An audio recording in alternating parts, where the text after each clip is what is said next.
नमस्कार दोस्तों, YouTube channel Ravi LLB में आपका स्वागत है।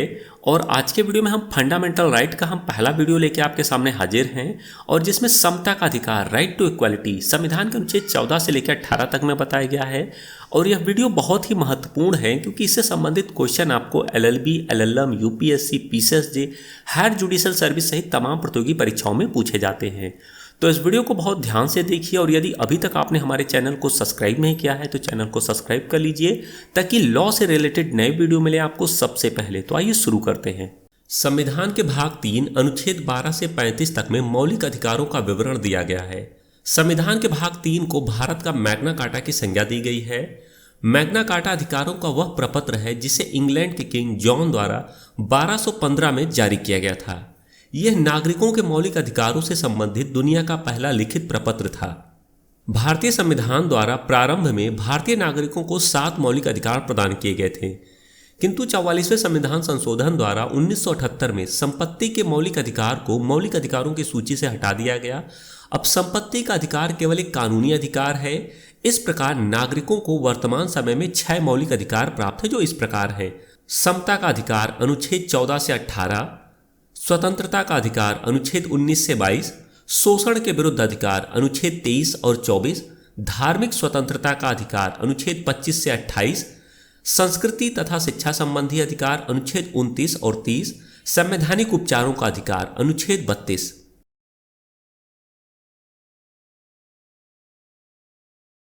भारतीय संविधान के अनुच्छेद 14 में कहा गया है कि भारत के राज्य क्षेत्र में किसी व्यक्ति को विधि के समक्ष समता या विधियों के समान संरक्षण से वंचित नहीं किया जाएगा। विधि के समक्ष समता, इक्वलिटी बिफोर लॉ का विचार ब्रिटिश मूल का है। विधि के समक्ष समता का तात्पर्य यह है कि समाज के सभी व्यक्ति एवं वर्ग सामान्य विधि के अधीन हैं और यह उन पर सामान्य न्यायालय द्वारा लागू किया जाएगा। इसका अर्थ है कि कोई भी व्यक्ति कानून से ऊपर नहीं है और कानून की नज़र में सभी एक बराबर हैं, वो राजा हो या रंक। न्यायालय कभी किसी व्यक्ति की जब सुनवाई करता है तो वो कभी ये नहीं देखता कि व्यक्ति की राजनीतिक, आर्थिक, सामाजिक स्थिति क्या है। कानून सिर्फ और सिर्फ उस व्यक्ति के कार्य को देखता है जिसकी वजह से वो न्यायालय में समझ आया है। विधियों के समान संरक्षण, इक्वल प्रोटेक्शन ऑफ लॉ को अमेरिकी संविधान से लिया गया है। विधि के समान संरक्षण का अर्थ है सामान्य परिस्थिति वाले व्यक्तियों में समान विधियों के अधीन रखना तथा सामान्य रूप से लागू करना, फिर वे चाहे विशेष अधिकार हो या दायित्व। इसका अर्थ है कि सामान्य परिस्थिति वाले व्यक्तियों में कोई भेद नहीं किया। यह स्वाभाविक है कि समाज का प्रत्येक वर्ग अपनी समस्याओं और आवश्यकताओं की दृष्टि से एक दूसरे से भिन्न होता है। इसीलिए प्रत्येक कानून सभी व्यक्तियों पर सामान्य रूप से लागू नहीं किया जा सकता है। सर्वोच्च न्यायालय ने व्यवस्था दी है कि जहां समान और असमान के बीच अलग अलग व्यवहार होता हो वहां अनुच्छेद 14 लागू नहीं होता है।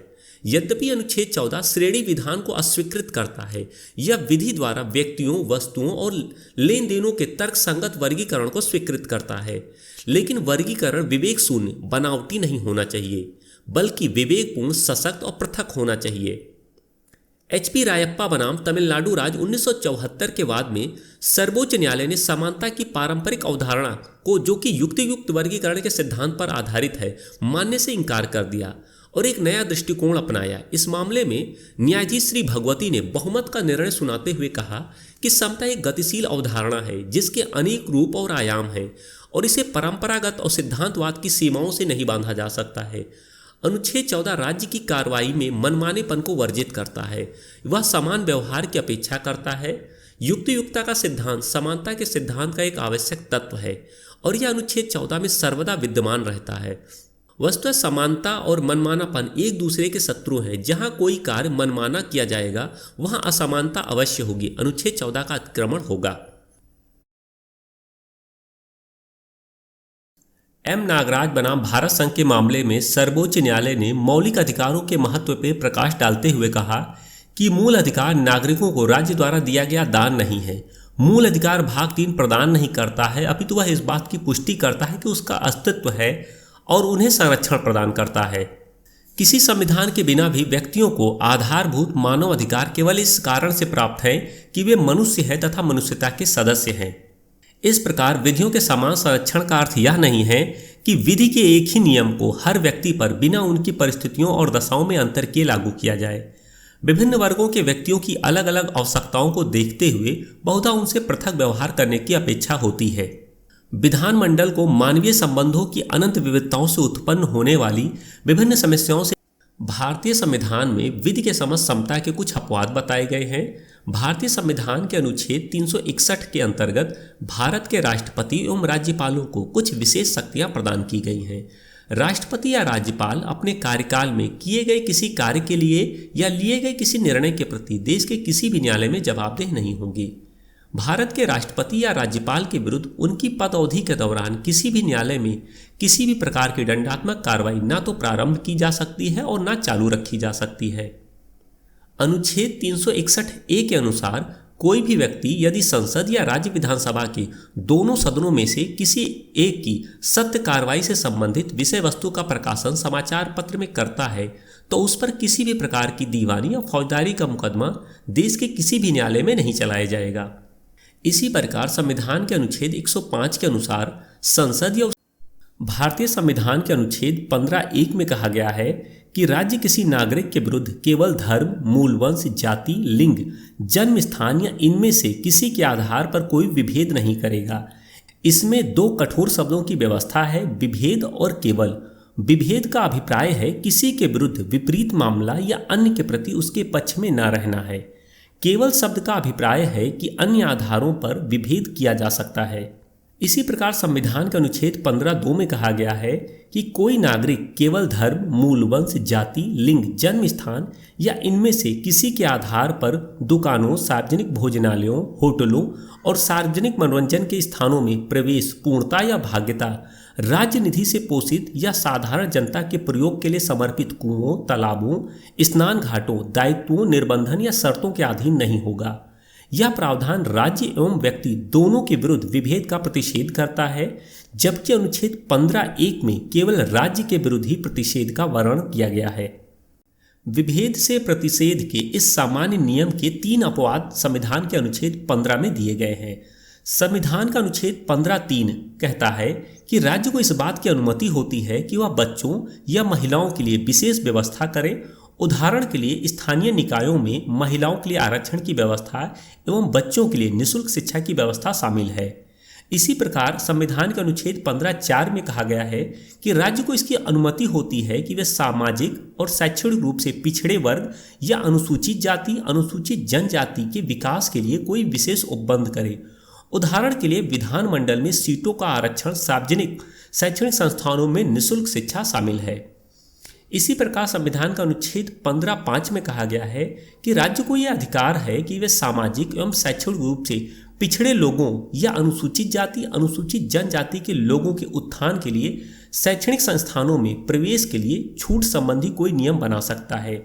ये शैक्षणिक संस्थान राज्य अनुदान प्राप्त निजी या अल्पसंख्यक किसी भी प्रकार के हो सकते हैं।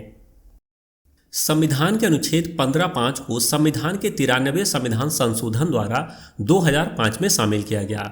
इस प्रावधान को लागू करने के लिए केंद्र सरकार ने केंद्रीय शैक्षणिक संस्थान प्रवेश में आरक्षण अधिनियम 2006 पारित किया, जिसके अंतर्गत पिछड़ा वर्ग के छात्रों के लिए सभी उच्च शैक्षणिक संस्थानों में 27% सीटें आरक्षित की गईं, जिसमें IIT, IIM जैसे संस्थान भी शामिल हैं। 2008 में सर्वोच्च न्यायालय ने दोनों ही अधिनियमों पर वैधता की मुहर लगा दी। सर्वोच्च न्यायालय ने अभी निर्धारित किया कि कोई वर्ग पिछड़ा है या नहीं, इसकी एकमात्र कसौटी जाति नहीं हो सकती है। एक अन्य मामले में सर्वोच्च न्यायालय ने निर्णय दिया कि पिछड़ेपन का निर्धारण करने के लिए जाति तथा निर्धनता दोनों ही प्रासंगिक कारक हैं, किंतु ना तो अकेली जाति और न अकेली निर्धनता ही कसौटी हो सकती है। उल्लेखनीय है कि इसी निर्णय के आधार पर क्रीमी लेयर की अवधारणा अस्तित्व में आई। सरकारी सेवाओं में आरक्षण प्रदान करने के मापदंड नियत करने के लिए 1953 में काका कालेलकर आयोग तथा 1978 में मंडल आयोग का गठन किया गया। काका कालेलकर आयोग की सिफारिशों को अमान्य कर दिया गया, लेकिन मंडल आयोग की सिफारिशों को स्वीकार करते हुए पिछड़ा वर्ग के लोगों को आरक्षण का लाभ दिया गया। इंदिरा साहनी बनाम भारत संघ के मामले तथा अन्य मामलों में सर्वोच्च न्यायालय ने निर्णय दिया कि किसी भी स्थिति में आरक्षण 50% से अधिक नहीं होना चाहिए।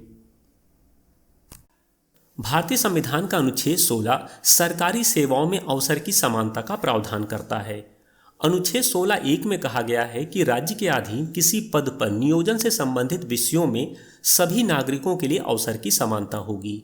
कोई नागरिक केवल धर्म, मूल वंश, जाति, लिंग, जन्म स्थान, निवास या इनमें से किसी के आधार पर राज्य के अधीन किसी नियोजन या पद के संबंध में अपात्र नहीं होगा या इनमें कोई भेद नहीं किया जाएगा।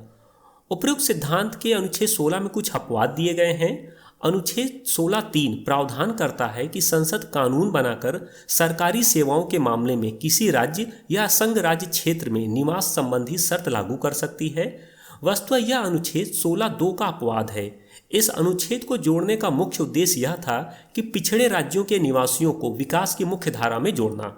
दूसरा, यह शक्ति केवल संसद को दी गई है, न कि राज्य विधानमंडल को। अनुच्छेद 16(4) में राज्य पिछड़े हुए नागरिकों के किसी वर्ग के पक्ष में जिनका प्रतिनिधित्व राज्य की अधीन सेवाओं में पर्याप्त नहीं है, नियुक्तियों या पदों में आरक्षण का प्रावधान कर सकती हैं। अनुच्छेद 16(5) राज्य किसी धार्मिक या सांप्रदायिक संस्थाओं के क्रियाकलापों का प्रबंध करने के लिए किसी धर्म विशेष या संप्रदाय के मानने वाले लोगों की ही नियुक्ति के लिए कानून बना सकती है। और अभी जो हाल ही में जोड़ा गया है EWS, वो है अनुच्छेद 16(6). इतिहास में जिस समुदाय के ऊपर अत्याचार, शोषण, भेदभाव हुआ, जिनसे वे सामाजिक रूप से या शैक्षणिक रूप से पिछड़ गए, उन लोगों को तो आरक्षण दिया गया था, लेकिन उच्च मानी जाने वाली जातियों के कुछ परिवार ऐसे हैं जिनकी आर्थिक स्थिति बहुत खराब है, जिनको सरकार की सहायता की आवश्यकता है। ऐसे आर्थिक रूप से पिछड़े हुए उच्च जाति के लोगों के लिए 16(6) में 10% आरक्षण की व्यवस्था की गई है। अनुच्छेद 17 के द्वारा अस्पृश्यता का अंत कर दिया गया और इसका किसी भी रूप में आचरण को प्रतिबंधित कर दिया गया। इसी के साथ अनुच्छेद 17 अस्पृश्यता से उत्पन्न अयोग्यता को लागू करने को दंडनीय अपराध घोषित करता है। अनुच्छेद 17 व 35(क) में संसद को यह अधिकार दिया गया है कि वे कानून बनाकर इस अपराध के लिए दंड का प्रावधान करे। इस शक्ति का प्रयोग करते हुए संसद ने अस्पृश्यता अपराध अधिनियम 1955 को लागू किया। बाद में 1976 में इसका संशोधन कर नाम बदल दिया गया और अब यह सिविल अधिकार संरक्षण अधिनियम 1955 के नाम से जाना जाता है। अस्पृश्यता की परिभाषा ना तो संविधान में दी गई है और ना ही सिविल अधिकार संरक्षण अधिनियम में बताई गई है। ऐसा माना गया है कि इस शब्द का अर्थ सभी जानते हैं और यह उस सामाजिक पद्धति के प्रति निर्देश करता है जिसमें दलितों को उनके जन्म के कारण ही उन्हें हेय दृष्टि से देखा जाता रहा है और तथाकथित उच्च जाति के लोगों से समागम में उन्हें कुछ निर्योग्यताएं होती हैं। इस अधिनियम में कुछ कार्यों को जब वे अस्पृश्यता के आधार पर किए जाते हैं तब अपराध माना गया है और उनके लिए दंड का प्रावधान किया गया है। उदाहरण के लिए किसी व्यक्ति को किसी सामाजिक संस्था जैसे अस्पताल, औषधालय, शिक्षण संस्थान में प्रवेश न देना, किसी व्यक्ति को सार्वजनिक उपासना के किसी स्थल में उपासना या प्रार्थना करने से मना करना, किसी दुकान, सार्वजनिक रेस्तरां, होटल या मनोरंजन के किसी स्थान पर पहुंचने के बारे में कोई निर्योग्यता अधिरोपित करना या किसी जलाशय, नल, जल या अन्य किसी मार्ग, शमशान या अन्य किसी स्थान के संबंध में जहां सार्वजनिक उपयोग किया जाता रहा हो पहुंच के बारे में कोई निर्योग्यता अधिरोपित करना। सिविल अधिकार संरक्षण अधिनियम 1955 को 1976 में विस्तारित किया गया। अस्पृश्यता के अपराध के अंतर्गत निम्नलिखित कार्यों को भी अब शामिल कर लिया गया है। अनुसूचित जाति के किसी सदस्य का अस्पृश्यता के आधार पर अपमान करना, प्रत्यक्ष या अप्रत्यक्ष रूप से अस्पृश्यता का उपदेश देना, इतिहास, दर्शन या धर्म के आधार पर जाति व्यवस्था की परंपरा के आधार पर अस्पृश्यता को जस्टिफाई करना। दंड को बढ़ाकर उपबंध किया गया है कि पश्चातवर्षी दोष सिद्धि के लिए 1 वर्ष से 2 वर्ष तक का कारावास हो सकेगा। अस्पृश्यता के अपराध के लिए दोषित व्यक्ति संघ या राज्य विधानमंडल के निर्वाचन के लिए निराहित होगा। अनुसूचित जाति, अनुसूचित जनजाति अधिनियम 1979 इसी दिशा में एक कदम है। संविधान का अनुच्छेद 18 उपाधियों का अंत। अनुच्छेद 18 उपाधियों, रुतबा, शक्ति, उच्चता दर्शाती हैं और सभी को समानता प्रदान करने के लिए इनका अंत आवश्यक है। अनुच्छेद 18 में उपाधियों का अंत करने का प्रावधान करके समता के अधिकार को और प्रभावी बनाया गया है। अस्पृश्यता को तो संविधान के अनुच्छेद 18 में अनुच्छेद 17 में प्रतिबंधित कर दिया गया, लेकिन एक भेदभाव का बड़ा स्वरूप जो था वो उपाधियां थी और इनके लिए अलग से प्रावधान किया गया। यहाँ ध्यान देने योग्य बात है कि उपाधियां भारत में प्राचीन काल से चली आ रही थीं। बाद में गुलामी के समय ब्रिटिश सरकार ने भी अपने तरह से उपाधियां चलाईं। भारत में कुछ उपाधियां प्रचलित थीं, जैसे राजा, महाराजा, महारानी, सुल्तान, राय बहादुर, राज बहादुर, राय साहब और अंग्रेजों का नाइट खिताब इत्यादि। ये उपाधियां तानाशाही, गुलामी, ऊंच नीच के भेदभाव को दर्शाती हैं। आज़ादी के बाद देश लोकतंत्र बना जिसमें सभी को समान माना गया। देश में समता लाने के लिए ऐसी उपाधियों को हटाना जरूरी था, इसीलिए संविधान में अनुच्छेद 18 को शामिल किया गया। लेकिन अनुच्छेद 18 में राज्य, सेना और विद्या के विषयों में उपाधि लेने की छूट दी गई है। राज्य के अंतर्गत भारत सरकार विशेष कार्यों के लिए पद्मश्री, पद्म विभूषण, भारत रत्न जैसे अवार्ड से सम्मानित करती है। सेना के अंतर्गत सेना में जनरल, कमांडर, चीफ मार्शल इत्यादि ओहदे और उपाधियों से नवाजा जाता है। विद्या के अंतर्गत यह ध्यान देने योग्य बात है कि विद्या सिर्फ शिक्षण नहीं है, इसका मतलब स्किल, कौशल भी है और इसमें डॉक्टरेट की उपाधि भी शामिल है।